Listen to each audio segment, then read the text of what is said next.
Hello everyone. Today we are going to go over how to make a reed diffuser. Pretty simple process, but there's just a few things that you want to be aware of. Namely, that not all fragrance oils work for reed diffusers. Because the fragrance oil has to travel up the reed to be diffused, certain fragrance oils have molecules that are just too big or they're too thick or gloopy where they won't perform well. So as you are looking at making a reed diffuser, make sure that you are buying a fragrance that will work for your diffuser. Really quickly, just wanted to interrupt, say remember to like, subscribe, please leave a comment on this video with any questions or just to say what type of reed diffuser you're gonna make. It helps me out immensely having comments, likes, subscribes, all of those the YouTube algorithm loves. I'm trying to retrain the algorithm that I'm doing fragrance content now, and it is taking some time, so any help that you can provide is much appreciated. Let's get back into the video. Some will work temporarily, so make sure you look at the actual manufacturer specs, because what a lot of people do, and even companies and businesses, I've seen a lot of reed diffusers that don't perform in the long run, where they sell a fragrance, it can still work well for like a week or two, but it won't last very long, and eventually you just don't smell it at all. Now you will kind of go nose blind to something if, you know, it's in your home and you're living with it, but that doesn't mean that it shouldn't smell at all. It means it shouldn't be super noticeable and it should mellow out after a while, but you should still be able to smell it. It is a scented product. That is what it's for. Make sure before you start to be like me, put gloves on, and I definitely put them on at the beginning and not halfway through making my first reed diffuser. I'm testing out some new scents that I'm thinking of launching, so these are all new fragrances for me, and trying to film and do that and do lots of things, I tend to get a little bit distracted, but let's get right into it. It's super simple process. So I already have my fragrance oil measured out. So I'm doing this one at about 15% fragrance oil. Now I have tested anywhere from, I did one for my house where I'm starting all the way at 10%, which is super low, and then I'm working all the way up to 25% just for my own testing to see how different fragrances perform. Because I have made ones in the past that are actually too strong. I did a full 25% on some fragrances that were strong fragrances, and I had it in my room, and I don't mind strong fragrance, but I think if I had sold that, it would have been overpowering for people, especially if they're putting it in a bathroom or a small space. So don't be afraid to do some testing, see how things work. You can make a smaller batch and always just refill. And the nice thing is, if you're using the same fragrance, you can change the fragrance oil and put it up a little bit and always just pour it into the same one you're using. As long as it's all the same ingredients and stuff, it'll work just fine for you. That shouldn't be any type of issue. I mean, it obviously changes the dilution a little bit, but if you need it stronger, make up a new batch that's stronger when it's time to refill, and just do it in little batches, and that should get you through. So pretty much just two ingredients. You'll have your fragrance and you will have your base. Now there are different types of bases. I would recommend using a higher quality one. Some of the cheaper ones have a strong smell to them. If they're really high in DPG, or even some of the eco-friendly ones I've seen, they sometimes smell super, super strong, and it does change the way that the fragrance actually smells and performs, and you will smell it a little bit in your house, or it gets it kind of like, I don't know, a heavy, like overly earthiness to it. So I would recommend buying from a high quality supplier, not just whatever is cheapest on Amazon. Look at reviews, look at how it performs, and make sure that it meets safety standards as well.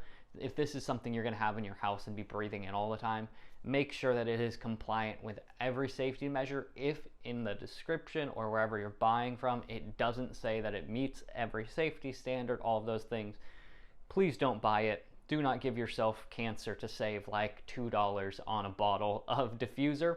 A good quality one is not that much more expensive, and it is going to be well worth it. So I got mine here. I already got my fragrance measured out because I am doing such a small test that I wanted to make sure I measured it out because it had to be real precise for this testing. So I already got that measured out and mixed up. And now we're just going to go ahead and add our diffuser base to it. It's super simple, only 2 steps. Super nice and easy. I love making these diffusers because it's so much less work than making the candles. So I'm going to be making a 5-ounce diffuser here. I tend to do anywhere from about 4 to 6 ounce diffusers. Now when I was first starting making these, I would make like a 8 ounce, but what I found was that sometimes they were lasting so long if people aren't putting it somewhere that has good airflow, they're not flipping the reeds, that the fragrance does start to get less subtle over time. And some people also will put them in direct sunlight. You don't want to do that.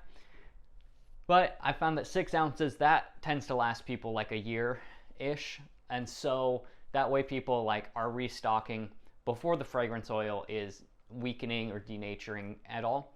Also make sure that the container you're using is a reed diffuser container. I have had ones before that I thought were glass, and then it actually, all of the color leached out of the glass, and all of a sudden I'm like, the fragrance oil smells terrible, and it is all brown and gross from the different colorants.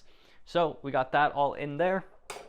We're going to take our very makeshift stir stick. This is literally just ones that I actually use these for when I'm pouring candles. If you've ever seen any of my YouTube live streams, you've seen me use these out of my regular stir sticks right now, and I keep forgetting to reorder, but anything will do.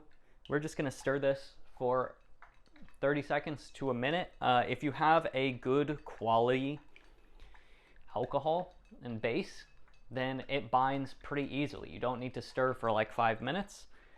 If it doesn't seem like it's fully incorporating, feel free to stir longer. If you are using a slightly cheaper base, typically too, the higher fragrance percentage, the longer you're going to have to stir as well.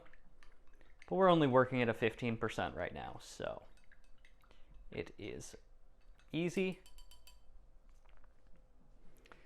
Then I have these leftover just pink containers. I'm literally just using ones. I'm not using my brand's containers. I do have one here, but I'm about to send them off to get photographed, and just for my testing at home, I just use cheap ones that I buy off Amazon. And I want to use these too because you can get these same exact containers. I'll link these ones. They come in green too, which I actually like the green better. They're really pretty. They're ones that I've used. I've sold them before I had my own containers. I used to just use generic ones, and those were the ones that got the best reviews for me. So if this is something you're looking to do to maybe sell at street fair, farmer's market, anything like that, then it's a solid choice.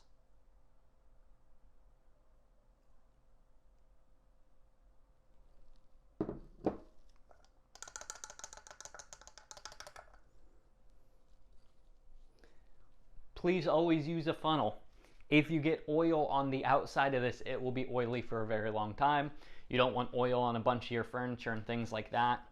Don't, especially if it's wood, don't ruin it. So just buy yourself a funnel. Make sure if it's plastic, you clean it really well afterwards so it doesn't absorb a bunch of the fragrance. I lost some of my metal ones recently, so I'm having to use plastic, but I would recommend just get metal stuff. Use metal, use glass, don't use plastic unless you absolutely have to. But we're working with what we got right now. This is just for my own testing, so it doesn't really matter that much. But if I was going to sell stuff, I'd make sure always to avoid plastic as much as possible. For my testing, because my house is pretty small, I'm only going to use 4 reeds. You can use more if you want to. Pretty simple.